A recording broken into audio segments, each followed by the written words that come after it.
నమస్తే, welcome to our channel. నేను సిరి.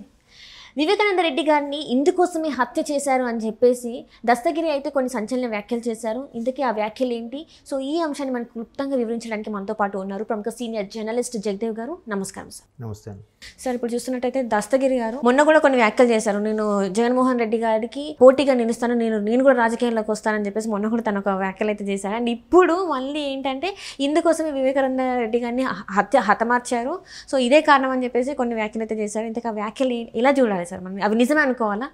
అది అంటే ఆయన స్టేట్మెంట్లు కూడా ప్రజల్లో ఉండే ఊహాజనితమైన నిజాలు అవి. అంటే మెయిన్ కడప సీటు కోసమే ఆయన లేపేశారా బాబాయ్, సామాన్య ప్రజలు మాట్లాడుకునేది. ఎందుకంటే ఫస్ట్ ఆయన చనిపోయిన మరుక్షణం చెప్పిన స్టేట్మెంట్ ఏంటంటే బాత్రూంలో జారిపడ్డారని, అవును సార్, తర్వాత పడిపోతే దెబ్బ తగిలితే స్ట్రోక్ వచ్చిందని, ఆన్ ది వేలో స్ట్రోక్ వచ్చినప్పుడు హాస్పిటల్ తీసుకెళ్తుంటే చనిపోయారని, ఇలాగ రకరకాల వార్తలు తప్ప రక్తపు మడుగులో పడి ఉన్నాడు, ఆయనకు చంపేసేలాగా ఏడ్చిబడి ఉన్నట్టుగా ఉంది అని ఇన్ని విషయాలు బయటికి రాలే. తర్వాత అసలైన వ్యక్తులు ఎవరైతే ఉన్నారో పరామర్శించడానికి వెళ్ళాల్సిన వ్యక్తులు, చూడాల్సిన వ్యక్తులు ఉదయం ఎప్పుడో నిన్న నైట్ జరిగితే నెక్స్ట్ డే ఈవినింగ్కి అక్కడ రీచ్ అయ్యి వెళ్ళారు. డౌట్ వస్తుంది రాదా? నిజంగా అయ్యో చనిపోయారు అని అనిపిస్తే వెంటనే వెళ్తాం కదా, అవసరం హెలీప్యాడ్లో వెళ్తాం కదా, కూల్గా వెహికల్లో ఈవినింగ్ నెక్స్ట్ డే ఈవినింగ్కి వెళ్ళడం అనేది కొంతమంది ప్రముఖులు వచ్చి అక్కడ విజిట్ చేసేసరికి అందరికి ఒక్కొక్కటిగా స్ప్రెడ్ అయ్యి ఒక్కొక్కటిగా బయటకు వస్తున్నాయి విషయాలు. దానికి తోడు దస్తగిరి లాంటి వ్యక్తులు, కీలకమైన డ్రైవర్ ఉన్న వ్యక్తులు అప్రూవర్గా మారారంటే అర్థం ఏంటి? అంటే వాళ్ళు కూడా సర్లే మనకెందుకులే పెద్దవాళ్ళ వ్యవహారం, మనం ఇందులో పని చేయడానికి వచ్చాం, పని చేసుకు వెళ్ళిపోతాం అనుకునే వాళ్ళే ఉంటారు మ్యాక్సిమం. వాళ్ళు ఏదో పడినారా బాబు, పెద్దవాళ్ళ విషయాలు మనకి ఎందుకురా అనుకునే వాళ్ళు ఉంటారు. కానీ వాళ్ళ ప్రాణం ఎంత విసిగిపోతే, వాళ్ళు ఎంత వెక్స్ అవ్వకపోతే ఎట్లా బయటకు వచ్చి ఎప్పుడుగా మారుతారు చెప్పండి? ఖచ్చితంగా వాళ్ళకు కూడా ఏదో గట్టి దెబ్బే తగిలి ఉంటుంది. అందుకు విసిగిపోయి పోతే పోయింది, ప్రాణం పోయినా పర్వాలేదు అని ఎప్పుడుగా మారుతాడు. అంతగా మారాడంటే వాడు కూడా ఎంతగా వెక్స్ అయిపోయాడో అక్కడ ఉండే పరిస్థితుల్లో.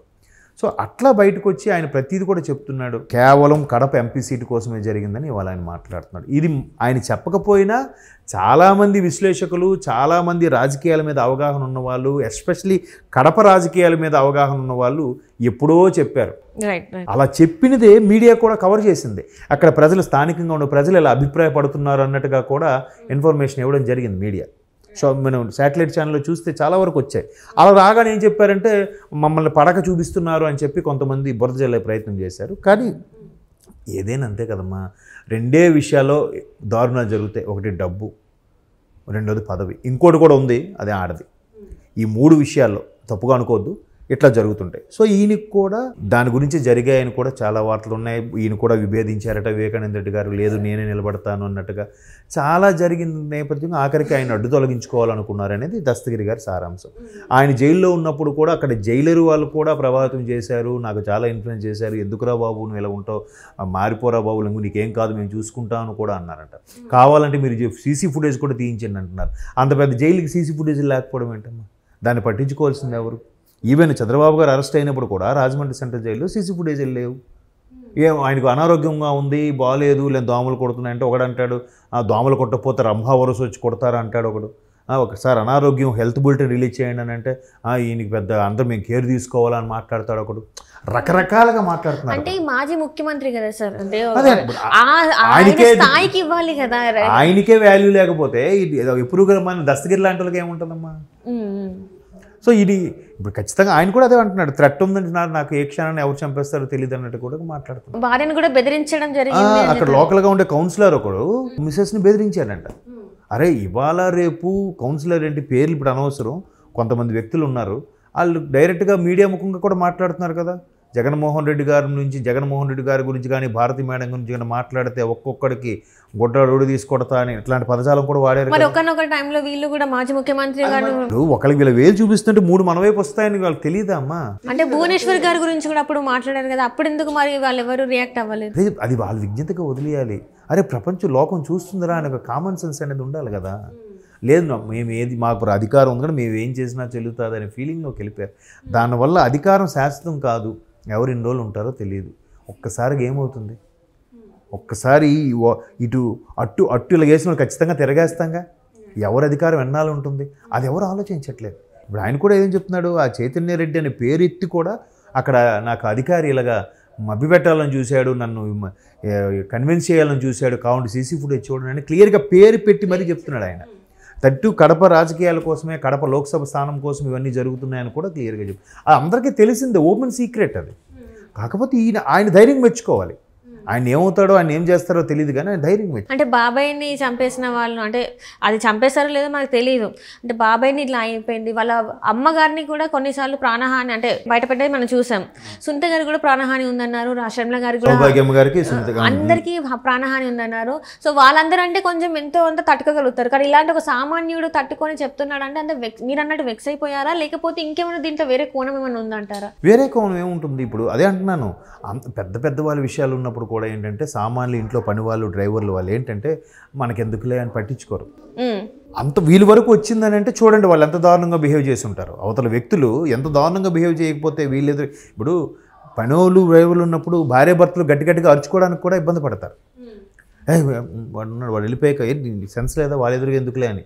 పనోళ్ళు వెళ్ళిపోయాక అప్పుడు వాళ్ళ ఎదురుగా భార్య భర్తలను గొడవ పడతారు. అలా కాకుండా వాళ్ళ ఎదురుగే ఎంత వేరంగం సృష్టించారంటే వాళ్ళు వెక్స్ అయిపోయిన అయి ఉండాలి, లేదంటే వాళ్ళని కూడా ఇన్వాల్వ్ చేసి అరే ఇది నువ్వే ఒప్పుకో అని రేపు పొద్దున వీటితో ఒప్పించే ఛాన్సెస్ కూడా ఉండొచ్చు. ఇది నేను అంతా బయటకు వస్తే ఇది నువ్వే చేసావు ఒప్పుకో, నీ కుటుంబాన్ని చూసుకుంటాం మేము అని కూడా చెప్పుండొచ్చు కదా. అలాగే విసిగిపోయి అమ్మో నా మీదకి వస్తుంది నేనేం చేయలేదు అని చెప్పి ఎప్రూవ్గా మారాడేమో, అలా కూడా అయ్యుండొచ్చు కదా. రీజన్స్ ఏం తెలియదు, బట్ అంత బయటకు వచ్చి అంత పచ్చిగా చెప్తున్నాడు. ఇప్పుడు ఏమంటారు, వీడిని ఒప్పించి ప్రతిపక్షాలే చెప్పిస్తున్నారని కూడా మాట్లాడతారు రేపు పొద్దున. ఎందుకు ఇలా మాట్లాడతారు? అంతే కదా. ఎవరి హయాంలో చనిపోయారు? చంద్రబాబు గారు గవర్నమెంట్ ఇంకో నెల రోజుల్లో అయిపోతుంది అనగానే చనిపోయాడు. మరి ఈ 5 ఏళ్ళు ఏం చేశారు? కేసు ఏం చేసే చంపిన వాళ్ళు ఎందుకు పట్టుకోలేకపోయారు? ఎందుకు పట్టుకోరు? పైగా రాజశేఖర రెడ్డి గారి ఫ్యామిలీ మెంబర్ ఆయన. ఎవరికి అంత ధైర్యం? ఆయన నట్టింట్లోకి వెళ్ళి చంపేంత ధైర్యం ఎవరికి ఉందండి? సామాన్య వైసీపీ కార్యకర్త మీద చేయలేకపోతున్నారా ఈరోజు? అలాంటిది ఒక మాజీ మంత్రి, రాజశేఖర రెడ్డి గారి స్వయాన బాబాయి, ప్రస్తుత ముఖ్యమంత్రి స్వయాన బాబాయ్, రాజశేఖర రెడ్డి గారి స్వయాన తమ్ముడు, ఎవరికంత ధైర్యం అండి? సో ఇన్ని అనుమానాలు వస్తాయి కదా ఎవరికి, సామాన్యుడికైనా. అంటే ఇంట్లో వ్యక్తులు చేస్తున్నారని చెప్పేసి అయితే జనాలు అయితే గట్టిగా నమ్ముతున్నారు. సో రేపటి రోజున అది వాస్తవ రూపం దాల్చే అవకాశం. ఇప్పుడు ఇలాంటి వాళ్ళు ఎప్పుడుగా మారితే ఇంకేం చెప్తాం? ఒక కౌన్సిలర్ కూడా బెదిరిస్తున్నాడంట, జైలర్ కూడా చేస్తున్నాడంట. ఇంకా అంత క్లియర్గా కనబడుతుంటే ఇంక దీన్ని ఇంకా భయం లేదండి. మనుషులకి ఫస్ట్ పాపభీతి లేదు, కోర్టులు చట్టాలన్నా కూడా భయం లేదు. భయం లేనప్పుడు ఇలా నడుస్తూనే ఉంటాయి. మనలాంటి చూస్తూ ఉండాలి తప్ప ఏం చేయలేం. ఇలా 4 గోడల మధ్యన కూర్చొని డిస్కస్ చేసుకోవడం తప్ప ఏం చేయలేం. ఇంకా వాళ్ళ విజ్ఞతకే వదిలేయాలి. Right sir, right. Thank you so much. Thank you sir. ఇప్పుడు చూస్తున్నట్టయితే దస్తగిరి గారు మొన్న కూడా కొన్ని వ్యాఖ్యలు చేశారు. నేను జగన్మోహన్ రెడ్డి గారికి పోటీగా నిలుస్తాను, నేను కూడా రాజకీయాల్లోకి వస్తానని చెప్పేసి మొన్న కూడా తన ఒక వ్యాఖ్యలు అయితే చేశారు. అండ్ ఇప్పుడు మళ్ళీ ఏంటంటే ఇందుకోసమే వివేకానంద రెడ్డి గారిని హతమార్చారు. సో ఇదే కారణం అని చెప్పేసి కొన్ని వ్యాఖ్యలు అయితే చేశారు. ఇంతకు ఆ వ్యాఖ్యలు ఎలా చూడాలి సార్? మనం అవి నిజమే అనుకోవాలా? అది అంటే ఆయన స్టేట్మెంట్లు కూడా ప్రజల్లో ఉండే ఊహాజనితమైన నిజాలు అవి. అంటే మెయిన్ కడప సీటు కోసమే ఆయన లేపేశారా బాబాయ్, సామాన్య ప్రజలు మాట్లాడుకునేది. ఎందుకంటే ఫస్ట్ ఆయన చనిపోయిన మరుక్షణం చెప్పిన స్టేట్మెంట్ ఏంటంటే బాత్రూంలో జారిపడ్డారని, అవును సార్. తర్వాత పడిపోతే దెబ్బ తగిలితే స్ట్రోక్ వచ్చిందని, ఆన్ ది వేలో స్ట్రోక్ వచ్చినప్పుడు హాస్పిటల్ తీసుకెళ్తుంటే చనిపోయారని, ఇలాగ రకరకాల వార్తలు తప్ప రక్తపు మడుగులో పడి ఉన్నాడు, ఆయనకు చంపేసేలాగా ఏడ్చబడి ఉన్నట్టుగా ఉంది అని ఇన్ని విషయాలు బయటికి రాలే. తర్వాత అసలైన వ్యక్తులు ఎవరైతే ఉన్నారో పరామర్శించడానికి వెళ్ళాల్సిన వ్యక్తులు, చూడాల్సిన వ్యక్తులు ఉదయం ఎప్పుడో నిన్న నైట్ జరిగితే నెక్స్ట్ డే ఈవినింగ్కి అక్కడ రీచ్ అయ్యి వెళ్ళారు.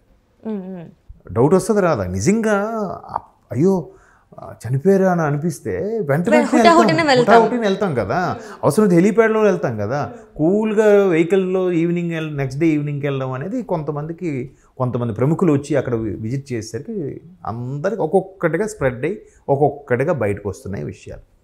దానికి తోడు దస్తగిరి లాంటి వ్యక్తులు, కీలకమైన డ్రైవర్ ఉన్న వ్యక్తులు అప్రూవర్గా మారారంటే అర్థం ఏంటి?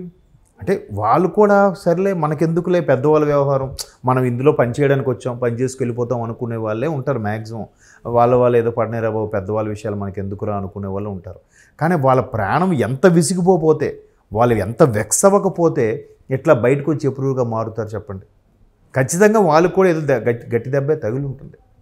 అందుకు విసిగిపోయి పోతే పోయింది, నా ప్రాణం పోయినా పర్వాలేదని ఎప్పుడుగా మారుతాడు. అంతగా మారాడంటే వాడు కూడా ఎంతగా వెక్స్ అయిపోయాడో అక్కడ ఉండే పరిస్థితుల్లో. సో అట్లా బయటకు వచ్చి ఆయన ప్రతిదీ కూడా చెప్తున్నాడు. కేవలం కడప ఎంపీ సీటు కోసమే జరిగిందని ఇవాళ ఆయన మాట్లాడుతున్నాడు. ఇది ఆయన చెప్పకపోయినా చాలామంది విశ్లేషకులు, చాలామంది రాజకీయాల మీద అవగాహన ఉన్నవాళ్ళు